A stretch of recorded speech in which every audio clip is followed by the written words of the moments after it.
Can low B12 cause coughing? Short answer: low vitamin B12 is not a common cause of coughing.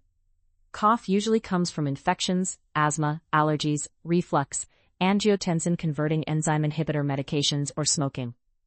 Severe vitamin B12 deficiency can cause nerve damage, and in rare cases, might affect throat sensation or the cough reflex, but evidence is limited. Consider B12 testing only if you have anemia, numbness, balance problems, or other neurological signs. See your doctor if cough persists or is worrying. If you enjoyed this video, please subscribe, and I'll see you in the next one.